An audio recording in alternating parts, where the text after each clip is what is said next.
Hey everyone, I am so glad that you are joining me today for the Teen Anxiety Maze. And I am super excited today because I don't often have guests that are teenagers. But today I have one that is 16 years old, Elle Christine, and she is a TikTok influencer, which I'm so excited about also because it just like helps everyone that's listening just like really understand what's going on with teenagers because when I talk to adults about what's happening with teenagers, we kind of know, but we kind of don't know. We've been teenagers, but all of us have been teenagers at different times. And so this is the perfect person to have on here to talk about all things. And she actually, her mission is to help teens with dating. And we're going to talk all about that because that is one of those anxiety producing situations for my clients, but and for my listeners. But first of all, Elle, just hello. I'm so glad you're here. Yes, hi. I'm so excited to be here. You are totally right. My mission is to help teens with dating because right now it is a totally different landscape. And for the first time, it's a landscape that parents can't help their teens navigate through because they didn't have some of the, I would say, resources, but also disadvantages such as social media. It totally can be used for good. But right now, like the main app that teenagers are dating with is Snapchat, which is an app literally designed for sexting. So that's just one taste into how destructive it's gotten via social media. And I'm on a mission to help that through my TikTok and also through my app that I've built. I love it. Well, and when you say that parents don't know how to help, I know when I was trying to help when I was still in the high school and kids would talk to me about dating, I didn't even understand. Like, I would just say, well, go talk to this person. And, they were like, well, Yeah. I'm not going to talk to him. I'm going to send him a message. But Yep. I don't have a way to message them or I don't know their name on the app or whatever. And Yep. I was like, what? You don't just like go talk to them? Like, I don't understand this. It's actually gotten crazy because in-person communication has gone down. However, I think it's some crazy stat like 75% of teenagers not only text their partner, romantic partner every day, but get upset if there isn't communication every single day. But Mhm. it's all online. And I honestly think that yes, it's inevitable. People are going to text, Snapchat, whatever. But it's just it becomes a place where there's so much anxiety around it. I think like that's Mhm. also why this is such a great place to talk about because there's so much anxiety surrounding so much of dating because it's become where micro cheating where you see your boyfriend liked another girl's Instagram post or he texts you in a tone that's slightly different than usual because you're just not face to face. You can't really tell all the nuances that an in-person communication gives you. And so there's just so many more layers now that didn't really exist before. Like I remember I told my mom, "Oh my gosh, this guy I like just saved my snap in chat." And for every teenager listening, you're gonna know what that means. And for every person that's not Gen Z, you probably have no idea what that means. And there's just such a generational gap that has never existed before, where there's just all these new like nuances to teen dating that it's no longer, oh, I like someone, I'm gonna go ask them out. It's you like someone, you start talking to them, you have a crush on them, you get in a talking stage, then a situationship, and then you maybe get in a relationship, but then there's micro cheating. And it's just become this insane landscape. Oh my gosh. Well, when you think about micro cheating and you're saying that like if someone likes another person's picture or Yeah. post or something like that, and I can see how that could cause problems. And I'm trying to think back to dating. And of course, I wouldn't know back before all of this if my boyfriend told someone he liked something about someone. Like this is so different. You're so right. So Yeah. why is this your platform? Were you having trouble with dating? Yeah. So honestly, I've seen firsthand through a lot of my friends, but also myself, how like easy it is to be just online dating. It's so easy to not just get like manipulated in the traditional sense, but also just like the predators that are online. I have so many friends, like especially on Discord, which was super popular maybe like 1 or 2 years ago, where it's just completely unregulated. And because parents don't know about it, when I told my mom, oh, I'm downloading Discord, oh, she doesn't know what that means. Um, Right. because there's just there isn't a way for parents to figure out all the there's a new app every single week. It's impossible for parents to stay updated on all of that. And so it's just getting roped into all of that. I had a friend who her nudes got leaked the first week of high school, and like the entire she was completely outcast for the first week. And I just kind of saw firsthand in so many different situations how toxic social media has become in regard to teen dating. And then what really sparked my need to do something now was I saw the statistic that 45% of men ages 18 to 25 have never asked out a girl. And I think it's 70% of women ages 18 to 25 want to be asked out more. Now, I do believe, and I'm a support of this, I've asked out guys. I think that's a great thing for girls to take Yeah, I initiative. love it. I used to But do that too.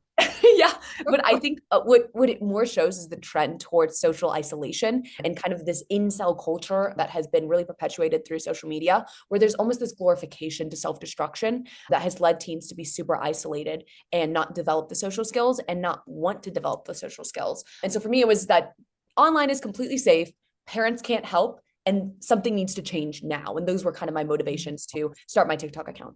Yeah, I love that. Well, so you probably have people asking you constantly then questions about dating. So what are like some of the themes that you're seeing? What are the problems that teens are having with dating?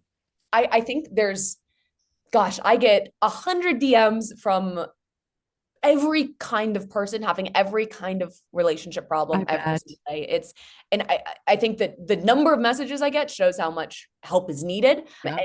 also that, there aren't a lot of other people for them to go to. So they go to a 16-year-old. It kind of more of the themes that I've been seeing is that people just don't they're so confused about how people are feeling because there's not a lot of like honesty out there right now. Like within dating, there's a lot of there's this kind of culture on TikTok right now, the dark feminine, tap into your like man eater energy, where women are being little, actually more teenage girls and little girls are being preached by older women to not show that you care, act very nonchalant, not respond to their texts because that shows that you're high value, never show interest. That interest is weakness and makes you more likely to be manipulated. And so I have tons of guys in my DM saying, this girl tells me, or I hear that this girl really likes me, but she won't respond to my text and she pretends she doesn't like me. And I'm like, I'm sorry.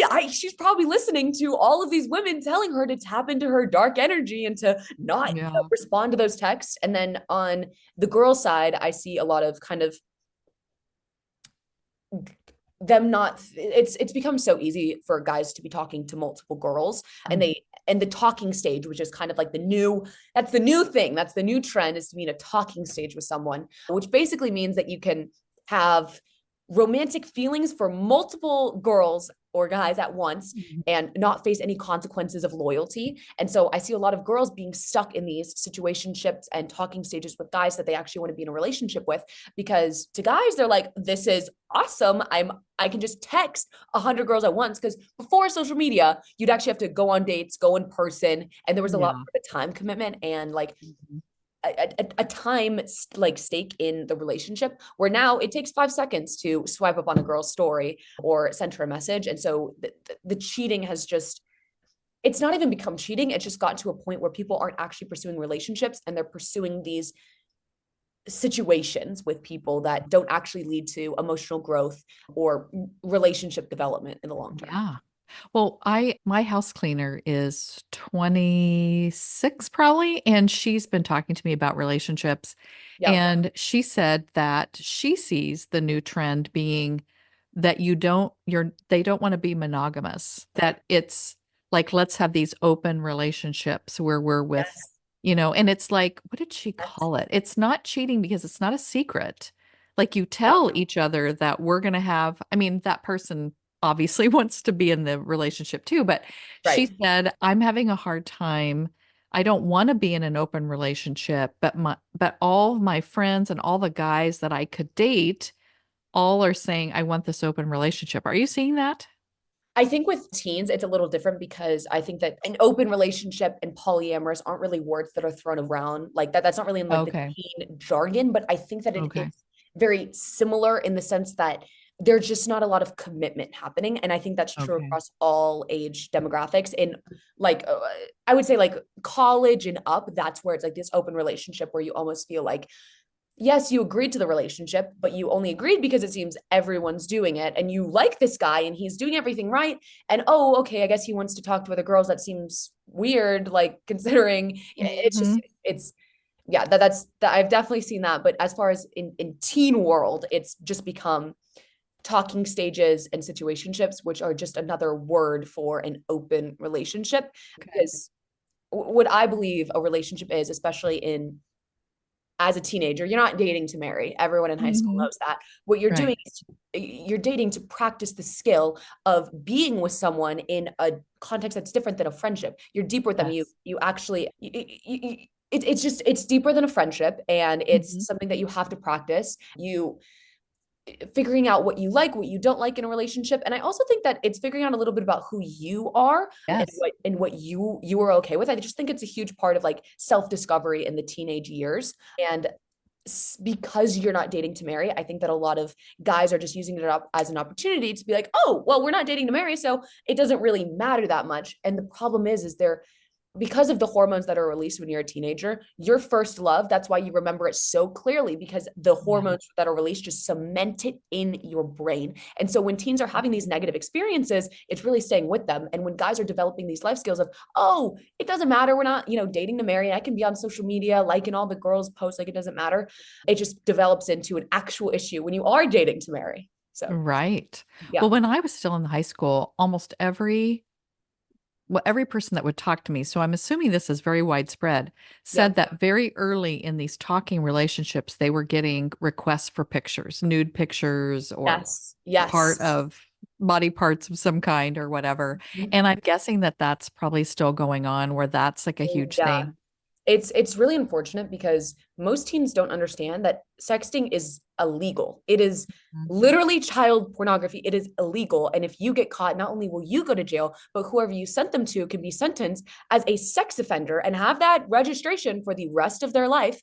And even if there's no legal action taken, if you send it to one guy, you sent it to his friend group. And if you sent it to his friend Mhm. group, you really sent it to the entire guy population at your school. And all of a sudden, you lose your sense of people are perceiving you in a certain way, even if that Mhm. wasn't your intention and you only Sure. were doing it to. Honestly, I think that there is no excuse for sexting as under Mhm. 18. It is illegal. It should be seen as Mhm. taboo and not seen as something that you do when you're in a relationship because it's literally illegal. But I think Yeah. that what happens a lot is that guys use it as like a wait, what do you mean you don't send? You're not like cool. Like you're not cool. You're not Mm. it just becomes like this social status where it's like, like she's lame, like she doesn't send. And which is crazy because Yeah. it's I see it happen a lot more to girls than to guys where they get roped into these situations with maybe a guy that's higher on the popularity status of the school. Mhm. And then when he Mhm. asks, she feels this is the way I can prove myself to be this Mhm. cool, girl, popular girl. And Yeah. then he ends up sending it to the whole school and she Yeah. is socially isolated. And I mean, that's for that you carry that with you for the rest of your life. And Oh, so I've seen it one too many times to not constantly preach about how horrible it is. yeah. Well, good for you because I do think, and maybe this message is getting out there and maybe this isn't happening as much. I'm not sure, but I did remember hearing it constantly. And I think that this was maybe some emotional immaturity in some of these students, but they would tell me that somebody was forcing them to do stuff. And I'm like, okay, you're on a phone. Yeah. They can't force you to do anything. They're not there. And it was like they almost couldn't understand when I was talking to them about that. They were like, well, they are. And I'm like, but they're not, Yeah. it was hard for It's me to understand that. I think that's what like a lot of parents and people who like aren't like literally in it. It's hard. It's totally like seems crazy. Like you're on your phone, Mm. turn it off. Like Right. click out of the app, block them. But Yeah. it just that's also like you just become so emotionally invested with someone so quickly because you can Yeah. text them 24/7. Oh, I've only known this person for 3 days.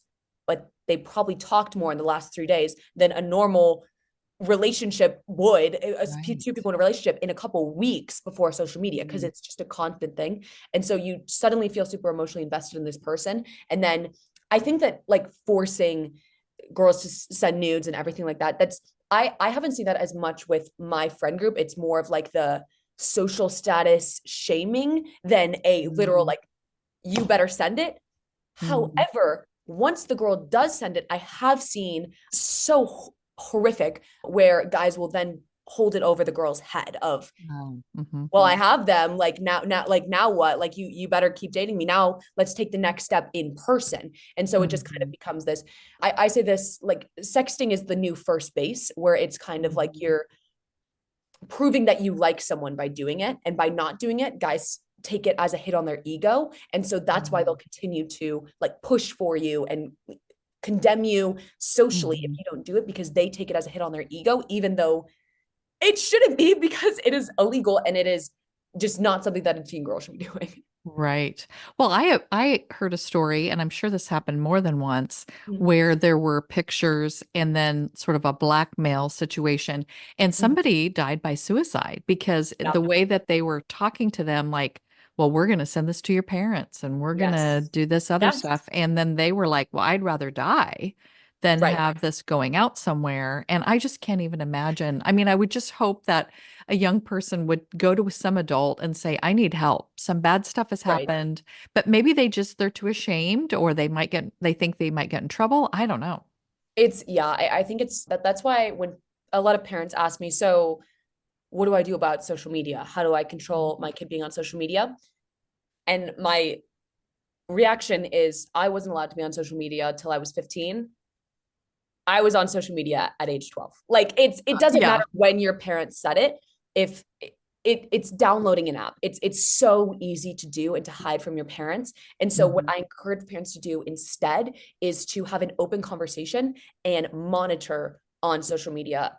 There's a lot of studies done that prove that the best children behave the best when they think they're being watched, but they don't know they're being watched. And because Oh, then it forces them to actually develop in themselves that thinking, that thought process of, oh, should I do this? Oh no, this is bad. Someone might find out this is bad. And it develops that, rather than, I can't do this because my parent says so. Instead, it's, oh, I shouldn't do this. And then you start to develop your own moral compass. And so I think that it should be more of a open conversation with parents where, hey, yes, you can have Snapchat, but it's going to be monitored. And that's where I think that's the most important thing for parents, because obviously parents should know when something is happening on Discord to prevent such. I've heard 100 horror stories just like the one you just said. And I Mhm. think that the most important thing is parents knowing about it. But and the only way for them to know about it is if they don't restrict it completely, where the kid hides it completely, because that lays on the whole nother level. Oh my gosh, I met this guy on Snapchat. I'm not even supposed to have Snapchat. If my parents find out, it just adds like Right. another layer where you feel you can't talk to them about it. And Mhm. so I just think that parents need to get the, my kid's not going to have social media out of their head, because it's just so easy for a kid to bypass that. And so I think it's more about the open conversation. Yeah, I love that. Well, I think open conversations are good with parents anyway. I always hope that Yes. parents are Mhm. non-judgmental, listening, all of that. I know it's hard Right. though. I went through my kids didn't have social media when they were in high school because they just barely missed it. Like Yep. texting was happening a little bit, but we had to pay for texts and all that stuff. And so it was Yep. so different than it would be Yep. now. So I'm glad I'm not raising anybody It's at this hard. point. But well, let's talk about your app a little bit. So Yep. your app is called Ask Elle, is that right? Yes. Ask Elle. Mhm. Okay. And so how does it work? What does the teen just asks you questions about dating? So basically, what the app is in concept is, I was getting 100 DMs, I still am, every single day from teenagers asking for dating advice. It ranges from, I think my boyfriend's cheating on me, to, I want to get a homecoming date. So just Hmm. everything across the board. And I realized I could not possibly respond to all of these messages myself. And so Mhm. what I did was I worked and I developed a clone of me, plus lots of psychology studies vetted by the teen psychologists, dating experts. And I have a panel of moms who also make sure that everything I'm saying, excuse me, is vetted. And basically, what it is an AI avatar where you hold down and you can verbally say, because I think that most teens are very verbal and they want to just say it rather than type it. There's a Okay. texting option. You can text the avatar if you want, but I think the speaking is a little more natural. And Uh-huh. you can ask any question related to dating, no matter what it is, and it will give you advice that's vetted and safe and verified and not this sketchy side of TikTok that's telling you to never show your emotions, but it's actually giving you Mhm. actionable steps of what you can do. So if you need conversation starters with your crush, something simple like that, it'll give you that. Or if you have a super nuanced, complex situation, it'll give you super actionable advice. It's honestly my friends and I favorite thing to do is whenever they're having a problem with their like one of their guy friends or their boyfriends, we'll just pull up Ask Elle and we'll see what she thinks. And then we all like kind of discuss like what is she saying? Or are we going to do that? Because Ask Elle gives the right thing to do. And sometimes that doesn't seem like something you can do. And so I'm Oh, always mhm. working. I remember I used to totally be a girl that like just ghosted guys when I was scared because I had all Mhm. this anxious attachment. But now I'm just trying to get more and more like the avatar every single day. And I recently like sent a text that was like closing it off. And so all of my friends were always trying to figure out what's the best way to be more like Ask Elle. And so yeah, but it's just an avatar that you can talk to, have an open conversation with. And parents can also download it and ask any question about what is this? What is Snapchat? How are teens dating right now? What is a talking stage? What is the situationship? And just become more educated, because I think that's also one of the most important things that parents can do is just educate themselves in all the terminology that teens are using so that when they're talking, they're speaking the same language at least. And so yeah, that's in summary what the app is. Oh, this is so amazing. Well, I'm definitely going to have that information so that my listeners can download the app and start asking questions and the parents too. I love that. I never even thought about using it as someone who just needs to know what this stuff is, but I Yeah. totally do. I just with my clients, because my clients are one to one and it's just like this on Zoom, I will just say when they say different words, I'm like, what does that mean? What do you do? What happened? Right. And they're very open with me about Mhm. how relationships work, but I'm still, learning. And my everyone's situation is different. And so Right.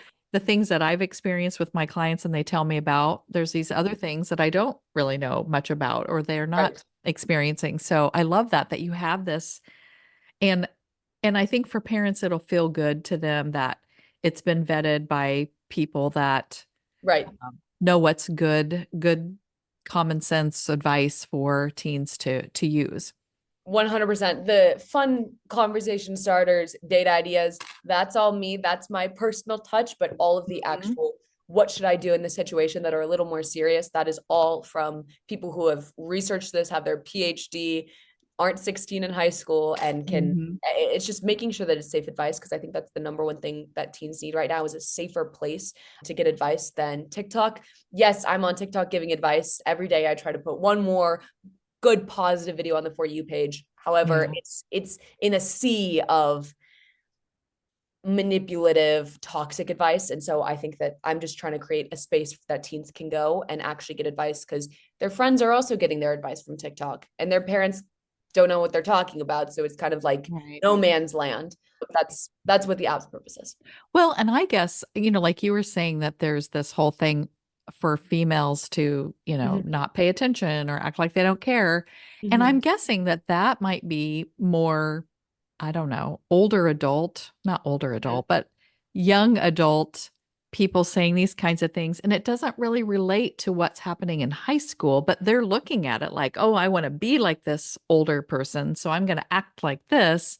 Yes. So I'm sure that that's where it's kind of coming from too, that not that that's always terrible advice, but maybe it's great advice for a 28-year-old and not for a 16-year-old. That is exactly the difference. There's this Mhm. one creator, the Wizard Liz, who gives great advice when you're trying to get married and like Right. figure all of that out. But for a 16-year-old, it is not what you need to be doing. What you need to be Right. doing is figuring out what you like in a partner, how you are in a relationship, what is your attachment style, and not in those terms. It's more Mhm. teenage, but figuring out what you like, not. I always talk about it like this. Like whenever you go on a first date, your first thought shouldn't be, how can I get this person to like you? or like how can I get this person to like me? Which is what I think a lot of those people are preaching, is how to get someone to like you on a first date, how to like hook them in and everything. But actually more, am I compatible with this person? Is this someone Yes. who could, and I think that's such a small shift. But if you go into a date thinking, how can I get this person to like me, which is what so many teens think because of, they're self-conscious, they just want to feel approval and all that stuff. So many teens feel that way. And so Mhm. I think that it's just having that mindset shift where it's like, it does not matter if this person likes you if you're not compatible in the first place. Right. So that should be what you're basing if this is a good first date off of, not if they like you, and not deriving your self-worth from one date where one guy doesn't like you. And so I think that that's kind of like another difference between the Mhm. advice they're getting and what they should be doing. Yes, I love that so much. Well, is there anything else you'd like to leave the audience with, the parents, the teens, or whoever is listening about teen dating? Honestly, I think that just making sure that you are educating yourself, if you're a parent or you're a teen, is super important. And then just and making sure that you're not just going into it blind, because right now that is destructive. It's not it really is it's a tough landscape right now out there for teens. Mhm. And so I think that it's just making sure that you are being safe, and taking precautions, like downloading Ask Elle and asking it a few questions if you have some, or just making sure that you're getting safe advice rather than listening to the toxic advice on TikTok. Yes, I love that so much. Well, thank you so much. This has been so fun. I've learned a lot. I'm These are glad. things that I need to know. And so it's been very helpful. And I'm so glad that I know you. Yes, thank you so much for having me. Yes.